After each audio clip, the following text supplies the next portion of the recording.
요한복음 3장. 바리새파 사람 가운데 니고데모라는 사람이 있었다.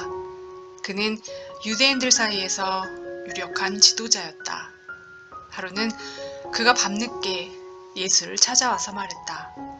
라삐님, 우리 모두는 선생님이 하나님께로부터 직접 오신 분이라는 것을 알고 있습니다. 하나님이 관여하지 않으시면 아무도 선생님이 하시는 일, 곧 하나님을 가리켜 보이고 하나님을 계시하는 일을 할 수 없습니다. 예수께서 말씀하셨다. 내 말이 정말 맞다. 내가 하는 말을 믿어라. 사람이 위로부터 태어나지 않으면 내가 가리키는 하나님 나라를 볼 수 없다. 니고데모가 말했다. 이미 태어나서 다 자란 사람이 어떻게 다시 태어날 수 있겠습니까? 어머니 배에 들어가서 다시 태어날 수는 없습니다. 위로부터 태어난다고 하신 말씀이 도대체 무슨 뜻입니까? 예수께서 말씀하셨다. 너는 귀 기울여 듣지 않는구나. 다시 말해주겠다. 사람은 누구나 근본적인 창조 과정을 거쳐야 한다. 태초에 수면 위를 운행하시던 성령을 통한 창조, 보이는 세계를 움직이는 보이지 않는 세계, 새로운 생명으로 들어가게 이끄는 세례, 이 과정들이 없으면 하나님 나라에 들어갈 수 없다. 아기를 예로 들어 설명하겠다. 태어난 아기는 다만 내가 볼 수 있고 만질 수 있는 몸만 가지고 있을 뿐이다. 그러나 그 몸 안에 형성되는 인격은 내가 절대 볼 수도 없고 만질 수도 없는 것으로 빚어져 살아있는 영이 되는 것이다. 바로 이러한 과정을 말하는 것이다. 그러니 너는 위로부터 태어나야 한다는 말, 곧 이 세상의 가치로부터 떠나야 한다는 내 말에 놀라지 마라. 너는 바람이 부는 방향을 예측할 수 없다는 것을 잘 알 것이다. 너는 나무 사이를 스치는 바람의 소리는 듣지만 그 바람이 어디서 와서 어디로 가는지는 모른다. 하나님의 바람, 곧 하나님의 영을 힘입어 위로부터 태어난 사람도 다 그와 같다. 니고데모가 물었다. 그 말이 무슨 뜻입니까? 어떻게 그런 일이 일어날 수 있습니까? 예수께서 대답하셨다. 너는 이스라엘의 존경받는 선생이면서 이런 기본적인 것도 모르느냐? 잘 들어라. 진리를 있는 그대로 일러주겠다. 나는 경험으로 아는 것만 말한다. 나는 내 두 눈으로 본 것만 증언한다. 얻어 들은 말이나 전해 들은 말은 하나도 없다. 그러나 너는 증거를 직면해서 받아들이기는커녕 이런저런 질문으로 꾸물거리고 있구나. 손바닥 보듯 뻔한 사실을 말해도 내가 믿지 않는데, 내가 보지 못하는 하나님의 일을 내가 말해봐야 무슨 소용이 있겠느냐. 하나님 앞에서 내려오니 곧 인자 밖에는 아무도 하나님 앞으로 올라간 이가 없다.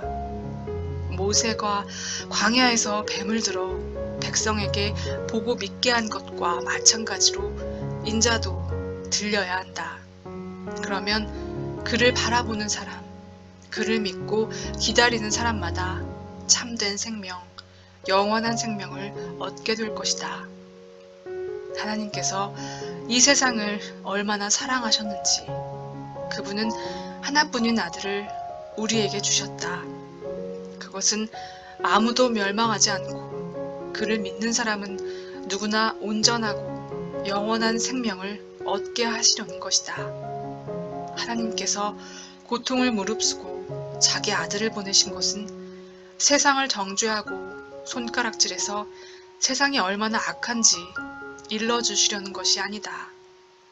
아들이 온 것은 세상을 구원하고 다시 바로 잡으려는 것이다. 누구든지 아들을 신뢰하는 사람은 죄를 용서받지만 아들을 신뢰하지 않는 사람은 이미 오래전에 사형 선고를 받았으면서도 그것을 모르는 사람이다. 하나뿐인 하나님의 아들을 알고도 그가 믿지 않았기 때문이다. 너희가 처한 위기 상황은 이러하다.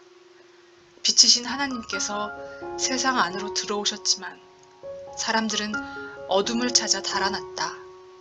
그들이 어둠을 찾아 달아난 것은 하나님을 기쁘시게 해드리는 일에 관심이 없었기 때문이다. 악행을 일삼고 부정과 망상에 사로잡힌 사람은 누구나 빛이신 하나님을 싫어해서 그 빛에 가까이 가려고 하지 않는다. 자기 행위가 드러날까 괴롭고 두렵기 때문이다.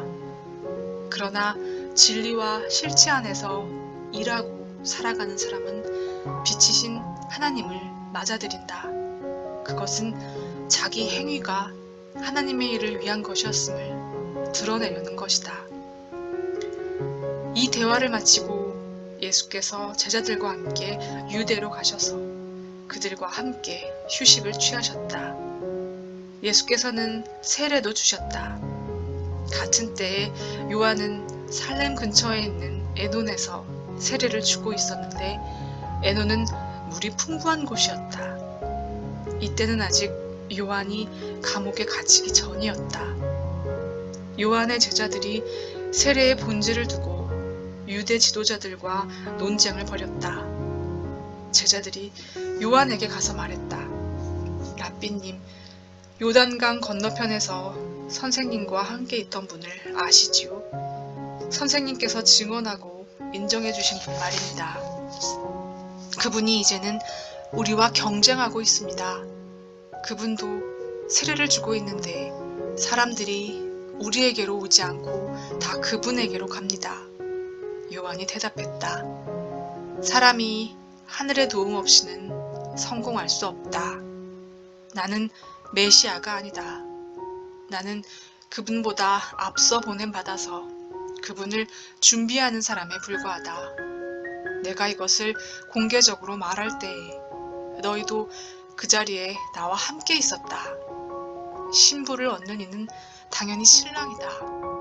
그리고 들러리가 되어 신랑 곁에서 그가 하는 말을 모두 듣는 신랑의 친구는 참으로 행복하다. 내가 바로 그 사람이다.